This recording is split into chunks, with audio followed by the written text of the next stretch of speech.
Hello, it's time for Combat Patrol Carnage.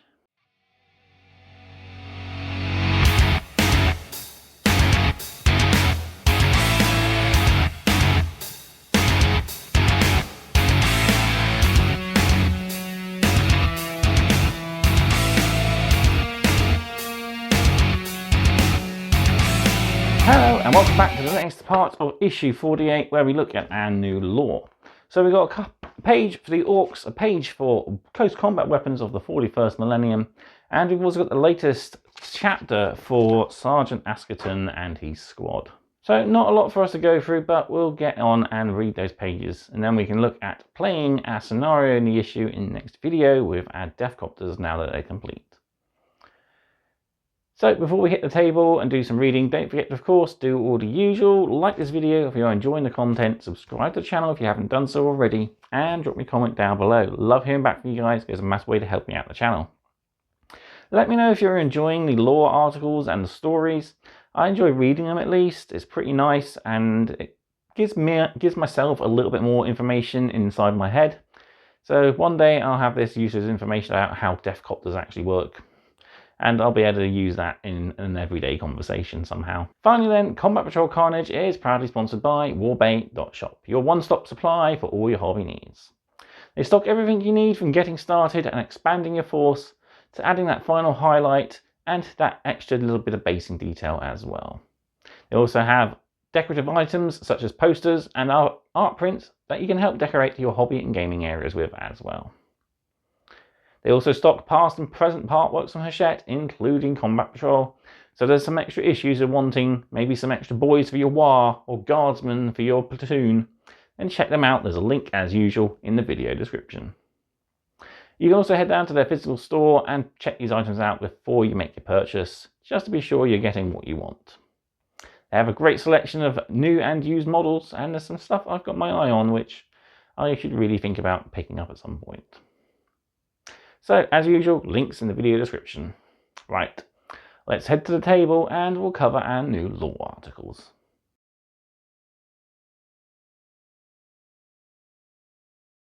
Hello, we're back with issue 48 and I've repaired the Deathcopter. He's now got a nice tall flying stand. Gives him a little bit more height and I think looks overall a lot better.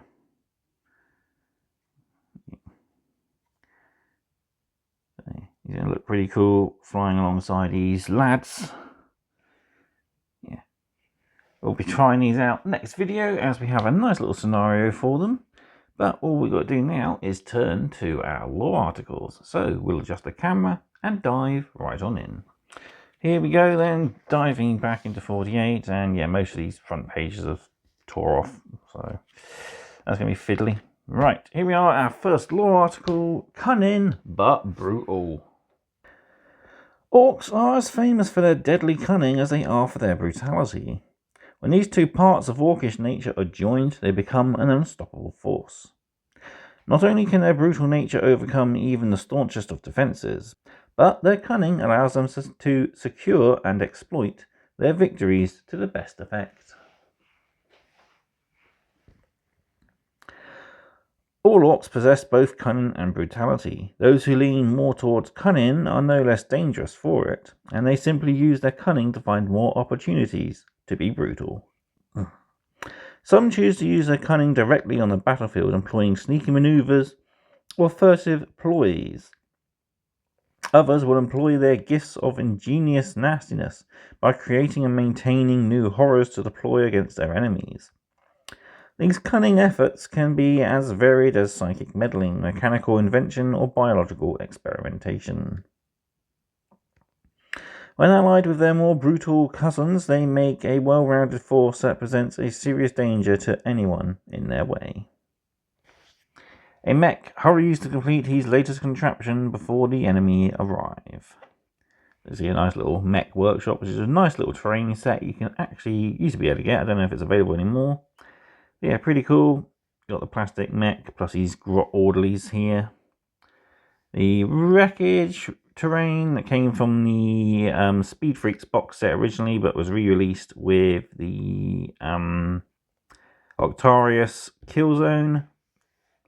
Yeah, pretty cool. I love it. Just a ramshackled work desk, loads of tools and bits and bobs that may or may not work. Yeah, just very orky. Crafty mech gubbins. Some orcs are driven by a powerful urge to devise bizarre contraptions and to tinker with their army's technological items. These orcs are called mechs, and their madcap inventions are unpredictable and absurd, but reliably deadly. Whether they pose the most danger to the enemies of the orcs or to the orcs themselves is not always entirely certain. Pull the lever and fire up the Mega Blaster. Sneaky gits. Some orcs like to get as near to the enemy as possible before unleashing a torrent of violence at close quarters. These sneaky specialists are called commandos. They use their guile and ingenuity to get within stabbing distance, where they can enjoy dismantling the foe up close. Mad docs. Some orcs take an unsettling interest in the biology of their fellow orcs. These inquisitive scientists are called docs. They can usually be found standing in a puddle of the patient's blood, repairing battle damage or attempting improvements. So yeah, the more cunning of the orcs are usually the more intelligent and no less the most deadly. So the newer awesome big mech here with his custom Mega Blaster, big drill, and yeah, his cyborg body looks pretty cool. The Pain Doc from the Beast Snaggers, pretty cool model. Got a bionic arm here.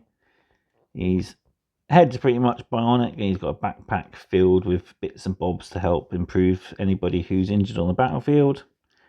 And finally, Boss Snickrot here, the sneakiest of the sneaky, the stabbiest of the stabby. He's one of the best orc commandos around. Moving on, we keep looking at our technology guide, and this time we're focusing on melee weapons. Across the battlefields of the far future, armies depend on their infantry just as surely as they rely on armoured vehicles or artillery. Once battle is joined, it is only a matter of time before the opposing forces close in on each other, and when action moves to close quarters, the enemy is often only a few steps away. Amid the din of war, the sound of close combat echoes out from every battlefield. The revving of vehicles is answered by the revving of chainswords, blades screeching as they are dragged across armour. The crackle of power weapons fills the air, and the dull thuds of clubs and hammers sound out over the cacophony. Before troops run headlong into each other, explosions, roars, grenades detonate in the crush of combatants' bodies, and breaching charges blast apart obstacles. Although all armies rely on close combat weapons, their destructive and effectiveness varies widely.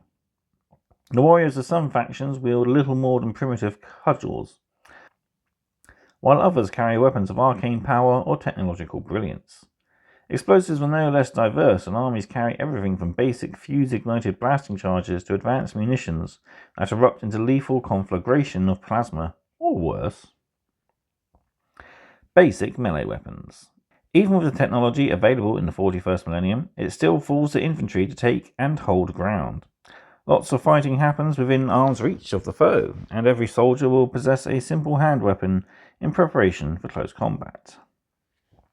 Got the Death Corporal Krieg here with a trench club, Plague Guard here with his Plague Axe, and we've got Genius Occults here with their biological weapons. We've got a Bone Sword and a Lash Whip there, and his Rending Claws as well. Can't wait till we add one of these to our art force when we get to that part of the collection. It'll be nice to see how the paint guides are done for the Genius Occults, especially the flesh and stuff. It'll be interesting for sure. Heavy melee weapons. Elite troops and close combat specialists will often carry especially powerful melee weapons into battle. Some of these weapons use terrifying technology to melt through ceramite and slice into steel. Others simply possess enough size and weight to crush armor and knock powerful enemies clean off their feet. We've got the Death Guard here with their power size, a common sight on champions and leaders, and the elite like the Death Shroud here. Astra Militarum Ogrin with a hefty power maul there, pretty cool. I mean, his slab shield is also a potent weapon as well. Can be used to smack people aside. Breach the walls! Take the fight to the heretics! Explosives and grenades. There is also a place for hand-deployed explosives and grenades on the battlefields of the far future. These range from simple fragmentation grenades designed to rout out troops in cover, to larger charges that can be deployed against heavily armoured vehicles or even against bunkers and buildings. You're an Eldari here with a plasma grenade, a pretty potent anti-infantry grenade that can also be turned against armour. Leagues of Rattan with a gravitic concussion grenade, so these employ graviton-type technology to crush an enemy in a vicinity. Ork bomb squigs, you just simply take a squig and strap as many explodey things as you can to him, and then trigger a fuse when it gets near the enemy. And finally, we've got a Space Marine infiltrator here with a smoke grenade being deployed. So there we go, a look at our technology of the 41st millennium is continuing. I believe up next we cover armors in a future issue. But now we turn to our short story continuation with Bonds of Honor Part 12. Do not dawdle, young ones. There is precious little time to show you about. Hurry, hurry. This here is the main thoroughfare that runs through Colossus. From here you can get between all the parts of the fortress monastery. The path we have just taken leads to and from the dormitories. Over there is the route to the armory where you will meet your weapons, and in time you may forge your own. Over there is the apothecarian, where you shall be forged yourselves until you can stand shoulder to shoulder with your new brothers. And they shall be your brothers in blood and flesh, not in name alone. You see, we all share the genetic gifts of our forebears. It is the blessing that is given to all who join us. And it will be given to you. The procedure is arduous, but it is part of the great remaking. And so does a new Silver Templar become more than they were before. More than their father's son, more than their brother's brother. They take on a new family and a new father and new brothers. You will receive no less than 23 new organs, and they shall be implanted into your flesh. Your survival is not guaranteed, and indeed it is not expected that all who start the process will finish it. However, each implant will make you stronger as you progress through the transformation. It will increase your odds of completion. Of these organs, one will sharpen your eyesight, another your hearing. One will thicken your blood so that when you are wounded in battle, you will not bleed out inside your armor. One will strengthen your bones, and another your muscles, and so on. Anyway, that takes me back to what I was saying. Imagine how Sergeant Askerton and his men felt as they stood surrounded by orcs. The surprising thing about orcs is how they can, from time to time, be guileful and full of artifice. In truth, the brothers were surprised for a moment. But once the trap had been sprung, there was no hiding the magnitude of their task from them. Although surrounded, the brothers proved to be more than a match for the orc hordes. The heightened senses and the displays in their helms combined to leave them with no uncertainty over what they faced. Where a normal soldier might have dared to hope that the next wave of orcs they slew would be the final one, Sergeant Askerton and the brothers did not have the luxury of such ignorance. At first, the orc skirmishers came, arriving without warning in the brothers' midst and catching them unawares. Once they had been dispatched, their less subtle comrades came in wave upon wave. There was no order to them. Where some armies might have the gunners together, the shock troops together, and the brawlers together, there was no such structure with the orcs.